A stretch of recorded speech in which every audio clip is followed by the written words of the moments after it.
Good morning, good afternoon, good evening. Welcome back to our daily prayer and scripture. Ang mabuting balita ng ating Panginoon ayon kay San Juan, chapter 15, verses 1 to 8. Ang tunay na puno ng ubas.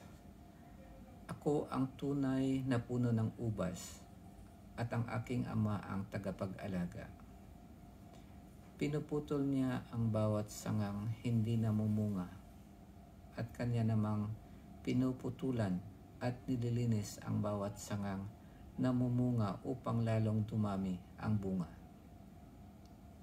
Nalinis na kayo sa pamamagitan ng salitang sinabi ko sa inyo. Manatili kayo sa akin at mananatili ako sa inyo. Hindi makapamumunga ang sangang hindi nananatiling nakakabit sa puno. Gayon din naman, hindi kayo makapamumunga kung hindi kayo mananatili sa akin. Ako ang puno ng ubas, kayo ang mga sanga. Ang nananatili sa akin at ako sa kanya ang siyang namumunga ng sagana, sapagkat wala kayong magagawa kung kayo'y hiwalay sa akin. Ang hindi nananatili sa akin ay itatapon at matutuyo gaya ng sanga. Ang gayong mga sanga ay titipunin at susunugin. Kung nananatili kayo sa akin at nananatili sa inyo ang mga salita ko, hingin ninyo ang inyong maibigan at ipagkakaloob sa inyo. Napararangalan ang Ama kung kayo'y namumunga ng sagana at sa gayo'y napatutunayang mga alagad ko kayo. Ang mabuting balita ng ating Panginoon. Pinupuri ka namin, Panginoong Hesukristo. Habang binabasa ko, yung nag-struck sa akin dito, yung ang word na mas lalong napaparangalan ang Ama kapag namumunga na tayo. Gusto kong i-share yung word na Christian. Sa word na Christian, kapag tinanggal mo yung Christ, ang matitira doon is I, A, tsaka N. Nang ibig sabihin, kapag wala si Christ, I am nothing. So tunay nga kapag wala si Kristo sa buhay natin, para tayong parang wala tayong kabuluhan at ang buhay natin ay parang walang saya. Parang siya, kumbaga sa puno, tuyot siya. Kaya dito ang sinasabi ni Kristo na kapag ang sanga ay hindi namumunga o hindi siya mamumunga, kapag hindi siya nakakabit sa puno ng ubas.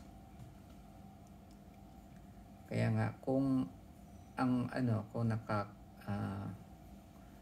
nakakabit tayo sa puno bilang sanga, marireceive natin yung pag-ibig ng ating Diyos Ama sa pamamagitan ng kanyang Espiritu. So dito sa Galatians chapter 5 verse 22, sinasabi dito na subalit ang bunga ng Espiritu ay pag-ibig, kagalakan, kapayapaan, katyagaan, kabaitan, kabutihan, katapatan, kahinahunan at pagpipigil sa sarili. Walang utos laban sa ganitong mga bagay.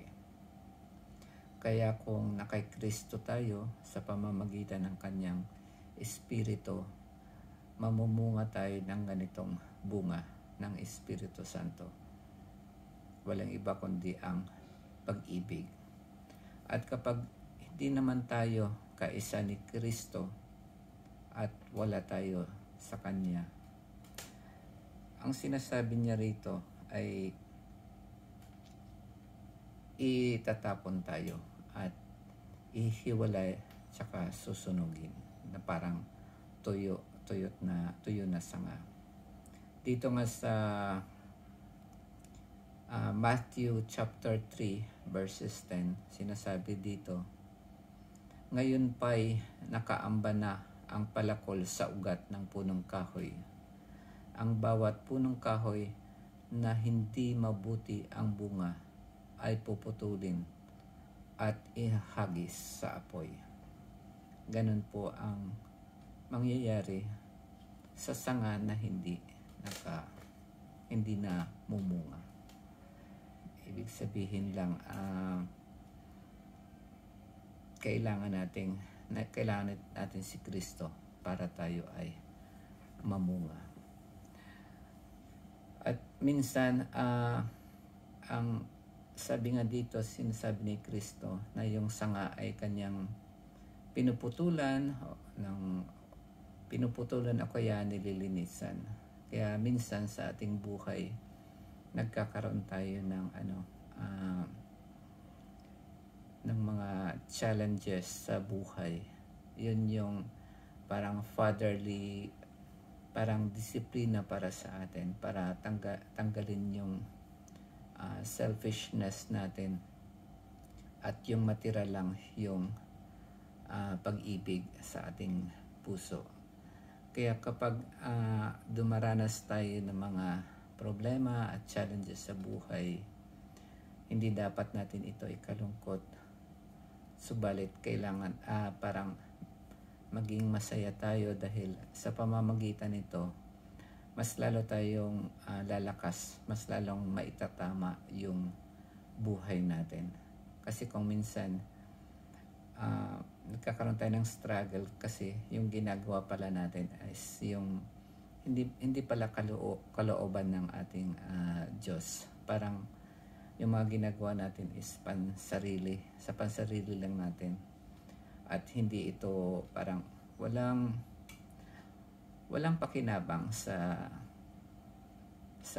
ibang tao o kaya sa mga mahal natin sa buhay. So yun, kapag nililinis tayo ng Panginoon, yun ay o kaya ay kakaroon tayo ng problema o challenges, wag nating tingnan ito as negative. Tingnan natin to as positive na mahal tayo ng Diyos, kaya pinagdadaanan natin ito. Yun lamang po. Maraming salamat sa pakikinig and God bless.